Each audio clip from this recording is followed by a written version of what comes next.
Goldy Brar Lawrence Bishnoi gang और Devendra बम्बिया gang के बीच gang war अब पंजाब से निकलकर हरियाणा में पहुंचती हुई दिख रही है। ये बात कही जा रही है हरियाणा में दीपक मान का शव मिलने के कारण। रविवार को हरियाणा के सोनीपत के गांव हरसाना में शूटर दीपक मान का शव मिला। शव मिलने से पूरे इलाके में सनसनी फैल गई। दीपक मान पंजाब के फरीदकोट का रहने वाला था और पंजाब पुलिस के मोस्ट वांटेड अपराधियों की लिस्ट में शामिल था। इस पर पंजाब में कई हत्याओं को अंजाम देने का आरोप था और यह देवेंद्र बम्बिया गैंग का मुख्य शूटर बताया जा रहा है। जैसे ही सोनीपत पुलिस को इसके शव मिलने की सूचना मिली, पुलिस दल बल के साथ मौके पर पहुंच गई और शव को कब्जे में लेकर पोस्टमार्टम के लिए अस्पताल भिजवा दिया। आज यानी सोमवार को पोस्टमार्टम होना है। पुलिस को उम्मीद है कि पोस्टमार्टम रिपोर्ट के बाद हत्या के बारे में बड़ा सुराग हाथ लग सकता है। सुनिए इसके बारे में पुलिस के अधिकारियों का क्या कहना है। क्या पूरा मामला है? हरसाना के खेतों में एक डेड बॉडी मिली है, हमें सूचना मिली थी, जिस पर हम आए हैं।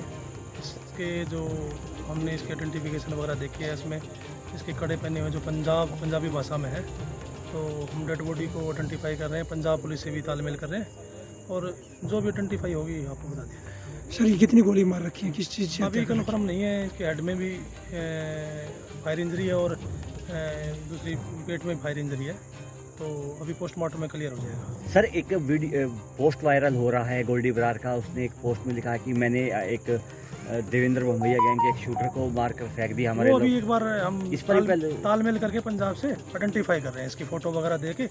जो प्राथमिक जांच में कुछ पता चला मोस्ट वांटेड? अभी कब कुछ नहीं पता चला। हम पंजाब से संपर्क कर रहे हैं, जो भी होगा हम बता देंगे। बता दें कि पंजाब में एक्टिव गोल्डी बराल लॉरेंस बिश्नोई गैंग की देवेंद्र बम्बिया गैंग के साथ लंबे समय से गैंग वॉर चली आ रही है।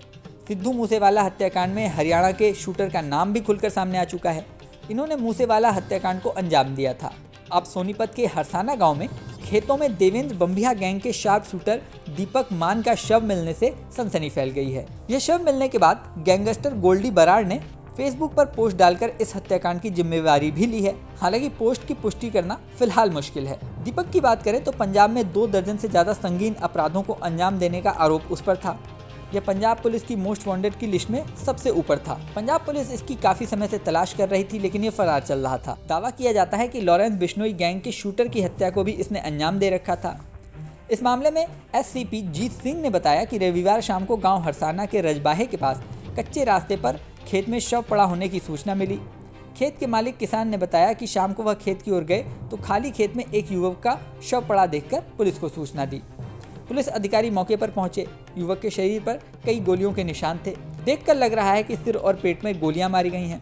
इसके बाद शव के शिनाख्त का प्रयास किया गया। बाद में पंजाब पुलिस को फोटो भेजे गए। इस पर पंजाब की पुलिस ने मारे गए युवक की शिनाख्त दीपक मान के रूप में की। पुलिस का कहना है कि जब शव मिला तो वो काफी ताजा था और खून के रिसाव होकर जम गया था। ऐसा लग रहा था कि दोपहर के बाद ही हत्या की गई है। शव मिलते ही फॉरेंसिक विशेषज्ञों को भी बुलाया गया। कई टीमों ने मौके पर जांच की। पुलिस ने बताया कि मरने वाले युवक के हाथ में कड़े भी हैं, जिस पर पंजाबी में कुछ लिखा हुआ है। इसकी भी जांच की जा रही है। अब दीपक का शव मिलने के बाद क्या यह गैंगवार फिर एक बड़ा रूप ले लेगी, यह देखने वाली बात होगी। इस वीडियो में फिलहाल इतना ही। जल्द ही नया वीडियो लेकर आपके सामने फिर आएंगे। बने रहें न्यूज़ नेशन पर।